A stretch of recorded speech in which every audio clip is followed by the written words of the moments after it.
Dave, Hey, I'm Tim. and we are here for our daily Bible reading conversation. Yes. So what we're trying to do is we are asking folks to read 5 chapters a week. It's not a big deal, but it's to stir us into the habit and rhythm of getting into the Word.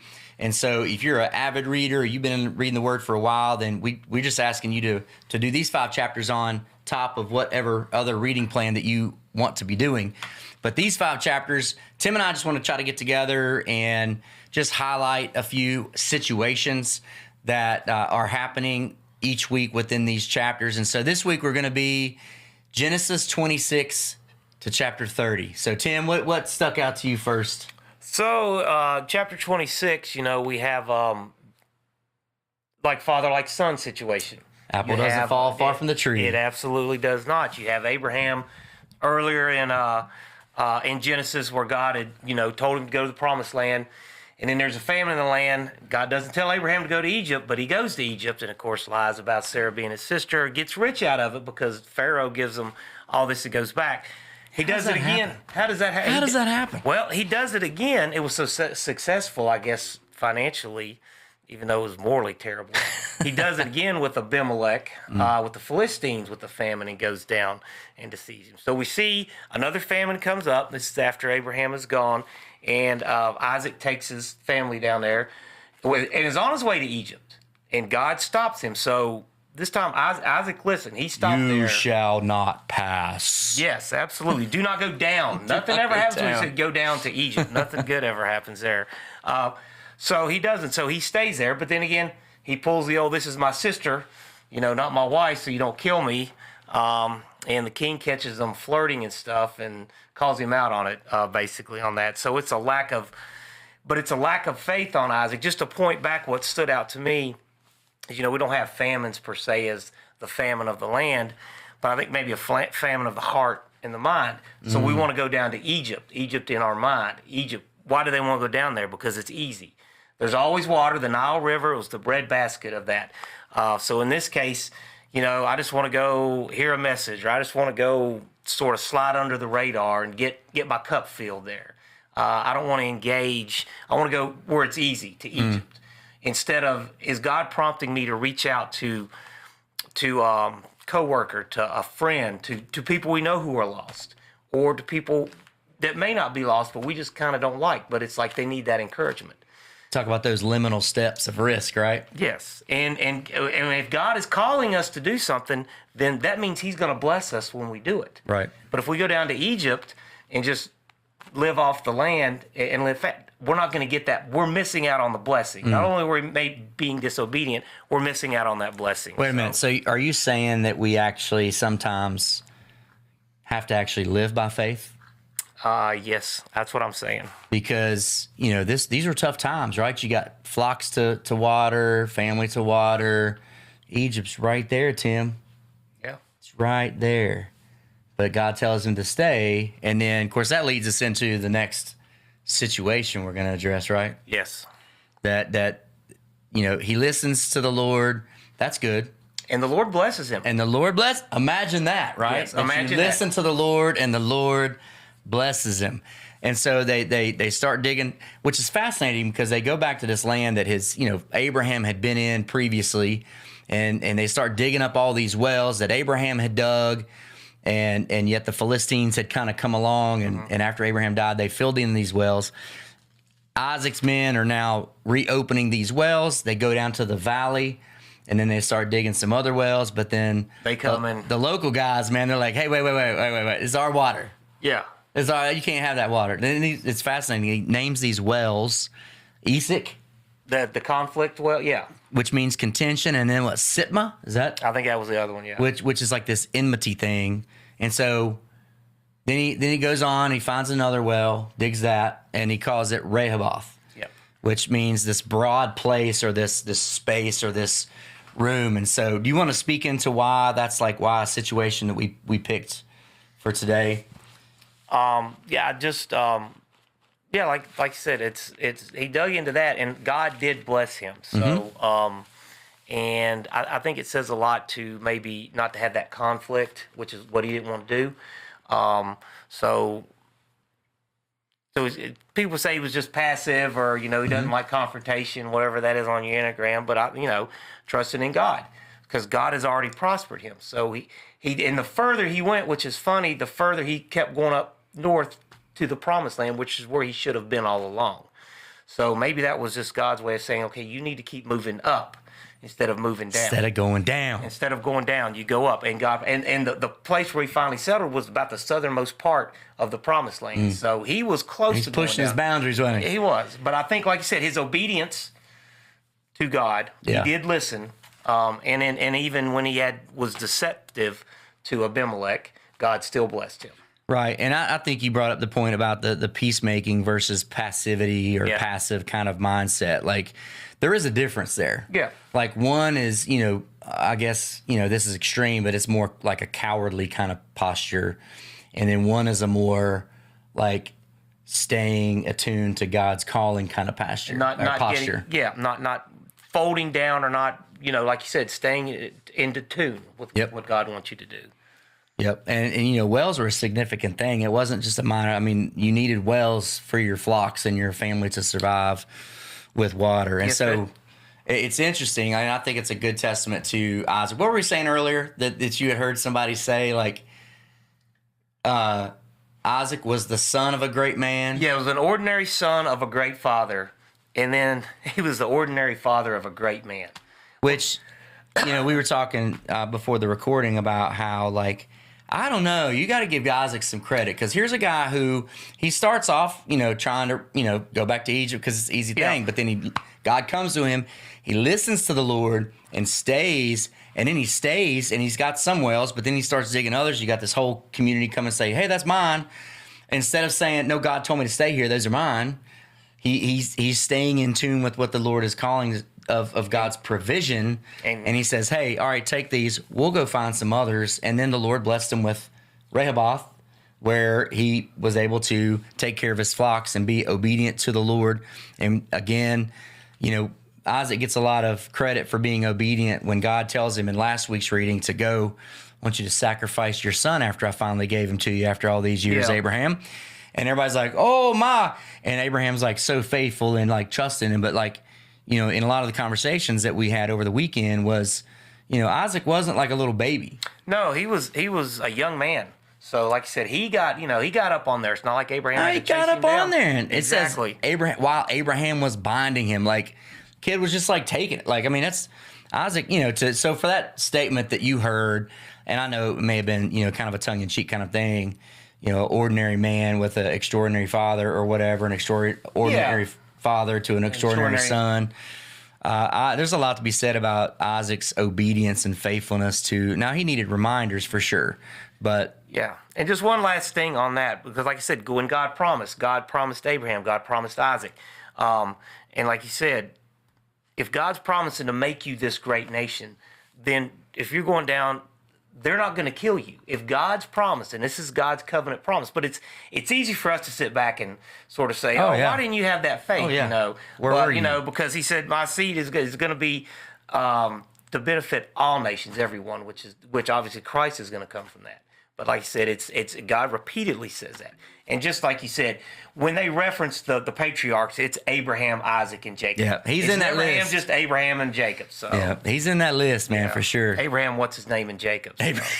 Abraham, what's his name? Yes.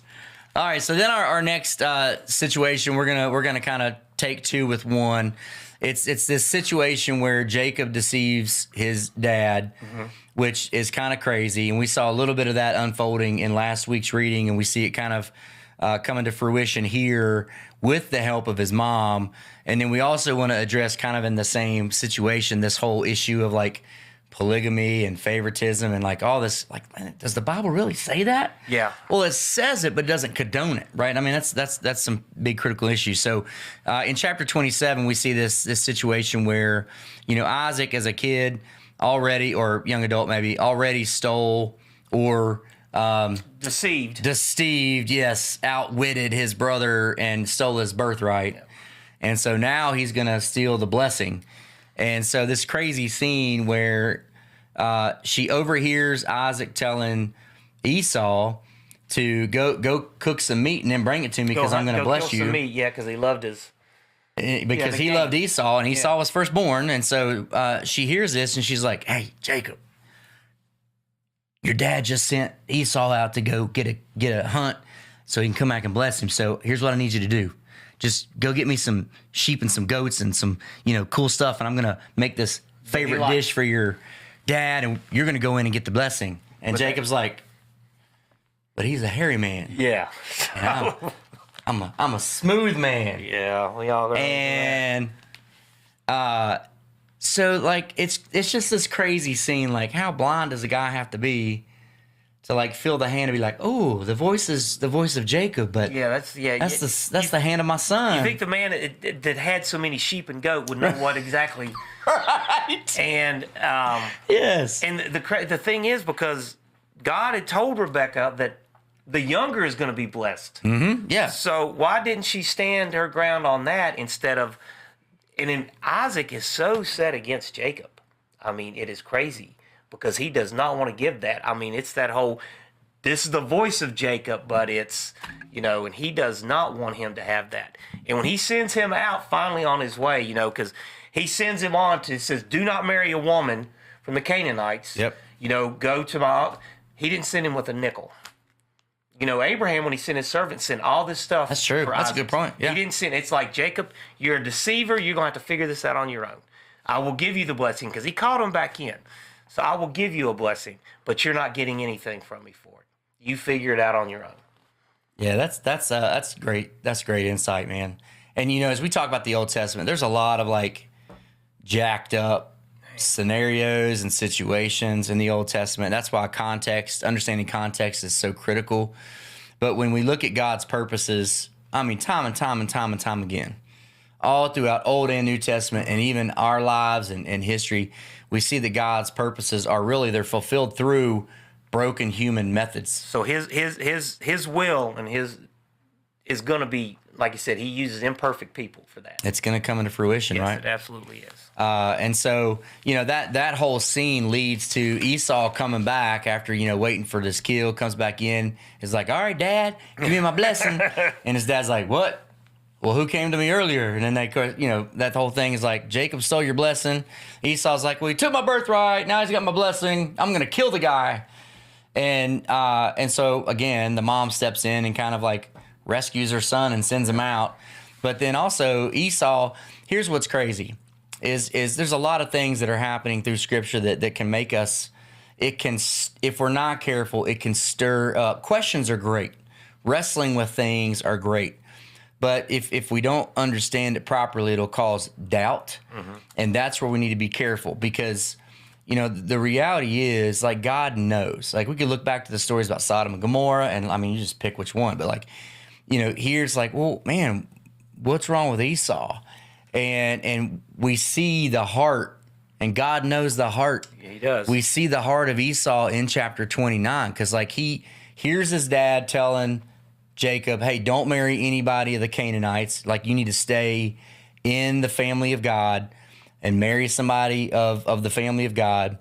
And that's why they send him out. And so Esau's like, "He took my birthright. He took my blessing. I'm done with this. Dad doesn't want him to marry into the Canaanite population. Hold my beer. Yep. I'm going to go marry into the Canaanite nation." Yep. And that's exactly what he does, right? Yeah, and it caused the verse. It caused Isaac and Rebekah a lot of heartache with the Canaanite. Yep. And he even tried to go later on, which leads into the polygamy thing, married an Ishmaelite from the family of Ishmael. Yep. So maybe thinking, okay, let me do this here. So, which it's like I said, the polygamy and that culture of the time and the multiple wives, but it's never a good thing, because go back to Genesis, what's God say? One man and one woman. Yep. And it's supposed to be. Now, the Bible is full, especially the Old Testament, of multiple marriages and concubines, and God does not judge that right then. But I mean, there is a lot of heartache and a lot of baggage, unnecessary pain that's brought on, because of that. Right. And again, and you've already said it too, but like, even though Scripture mentions it and describes it, it doesn't mean that Scripture is condoning it or aligning it with God's will. Yeah. And we've seen this, and you talked about the baggage. Like it really brings like generational destruction when you blatantly disregard what God is telling us and calling us to do. So that brings us to our last situation, and we're going to try to like breeze through this somewhat without getting too confusing with it, because this whole episode in Genesis 30. Yeah. All right, so you've got Jacob. He's gone out. He's found his future wife, Rachel, and so meets her dad. Yep. And he's like, "Hey, man, let me work for her." 7 years will only seem like a day. 7 years bliss, man. It's 7 years bliss, and then some kind of like questionable things once again, like Laban, the father-in-law or future father-in-law, like deceives Jacob, the first of many deceptions to Jacob, and sends his older daughter Leah into the wife. Yes, that is the PR. I don't even want to go there. Okay. So yes. So Jacob wakes up the next morning and be like, "What? You're not Rachel." I mean, it describes her as tender-eyed, which I don't know what that necessarily is in the Greek or the Aramaic, but I don't think she was that attractive. I don't know. It says Rachel was beautiful, and I'm not cast in stone. I mean, look at me, I'm not, but I'm just saying, She just wasn't the one he picked. That was a heck of a morning to wake up when that was opened up. Yes. Yes. And so he goes to Laban. He's not happy.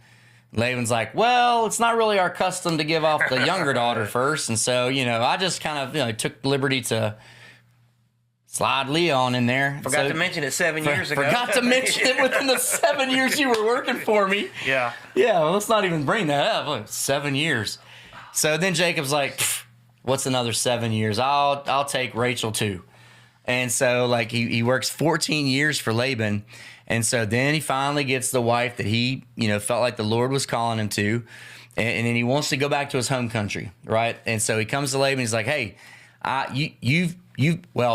Laban actually comes to him because through this divination thing, which is not a godly way of figuring out future or prophecy or whatever it was, some kind of occult practice, he was like, man, this Jacob guy, man, I've really gotten wealthy off of this dude. Yeah. And so I need to make sure he stays." And he goes, and Jacob's like, "Well, actually, I want to go back to my hometown and my home country." And Laban's like, "Man, you name your price, and you stay here and work for me, man, and I'll make it worth your while." Which I wonder, like, what Jacob was thinking, like, yeah, you got another daughter or something? Like, what are you trying to do here? Hopefully Jacob, and I think you see that Jacob did know it was coming, because God came to Jacob and helped him along with that, because Uncle Laban, father-in-law Laban, he was up to his tricks again. It is this crazy. If you've not read it, you need to go read the story, because what happens is Jacob makes this deal with Laban to take care of his flocks. What would we decide for another 6 years? Another 6 years. He's going to commit another 6 years and take care of Laban's flocks. And he said, "Listen, I know you've become rich off of me, but I need to build my own household. And so I tell you what, let me take all the speckled and spotted goats and sheep and all that." And basically that was seen as kind of a lesser than breed, right? I think, or something like that. So let me take those, and then you can have the purebreds, and then, we'll see what our flocks look like, and then that'll be my kind of wages after 6 years. And so Laban's like, "Bet, let's go." But what Laban does is, before Jacob even gets to go pull out all the speckled and spotted sheep from the herds, Laban goes and he pulls out the speckled and the spotted sheep and goats and the black lambs, which is separated there, pulls all those out and puts them in his son's herds, which basically doesn't leave Jacob much of anything from an impure breed standard, right? but then like this crazy, like, you know, it's a lot of tree bark. He just does doing that in front of water. It's a lot of tree bark. Almond trees, poplar. Yeah, and he peels them to where like it says the white of the tree. I'm thinking the flesh of the tree. So when they're watering, and then they have he gets these bundle of sticks, and he goes and he sets them out at the troughs and the watering holes, because when the animals come to the watering holes to drink, and I guess while they're refreshed and whatever, they also breed there. Yeah. And so it's like whatever. So true watering hole, I guess. But anyway, so they breed there, but they breed in front of these spotted sticks or striped sticks. And what that does is they breed spotted and speckled and striped sheep and goats. Some people think it's hocus pocus, but I think it could be. But it was one of those practices that were done back then. And I do believe that, like you said, was God sort of leading, not miraculously doing that, but just the provision set up and gave Jacob the wisdom to do that. I just, I think it's one of those, in this section of scripture, there's a lot of things that rabbit trails are fun and they're interesting to pursue, but they're at best secondary to the primary things that God is trying to communicate through to us. And I think, in this, like you're saying, like God's sovereignty overrides human methods. Oh, yeah. Between the line, the deception, the dysfunction, all of that, it's his sovereignty that leads to that. That's it. He's going to win every time. And so we can either be on board with that, or we can try to run away from it. And perhaps it was Jacob's time, like you said, because he was a deceiver.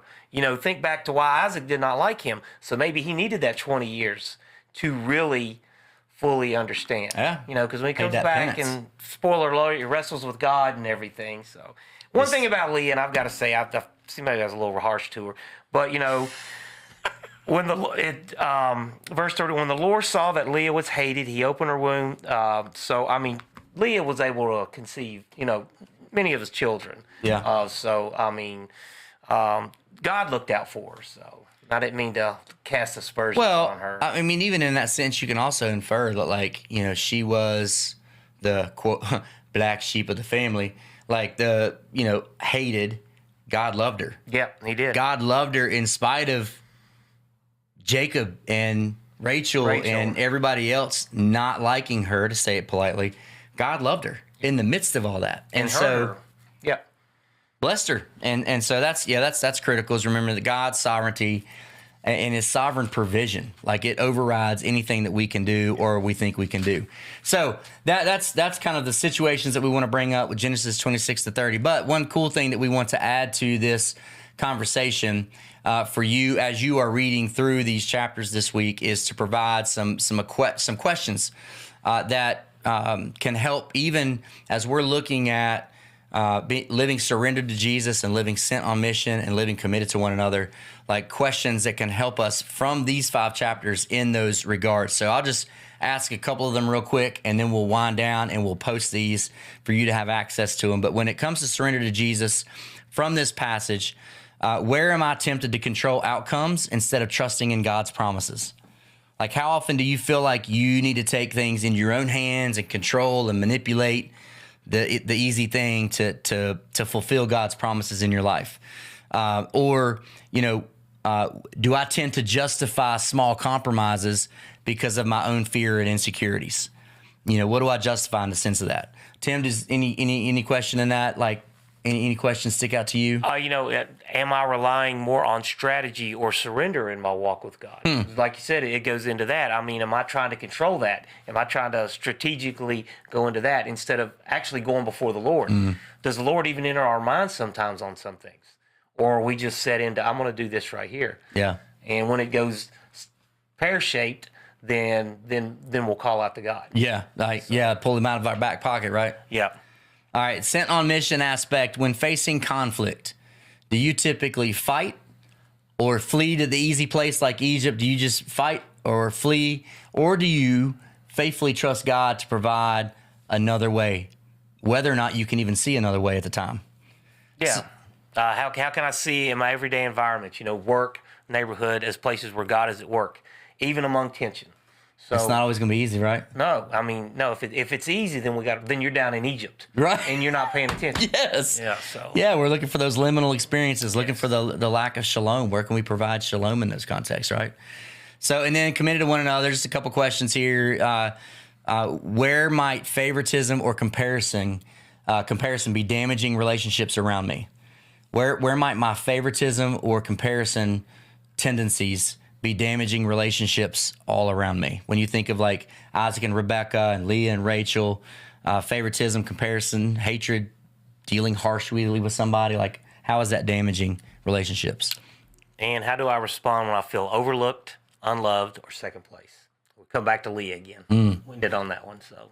That's a great one to end on. Yeah, I felt like I had to do that. God bless her, I was kind of a little man. harsh on her there. So. Opened her womb. Opened her womb. That's huge, dude. So final thought from these 5 chapters, God forms his people not through perfect behavior, but through real life tension where trust, surrender, and relational faithfulness are tested. Hope you guys enjoyed this and have a great week, and we will see you soon. Blessings.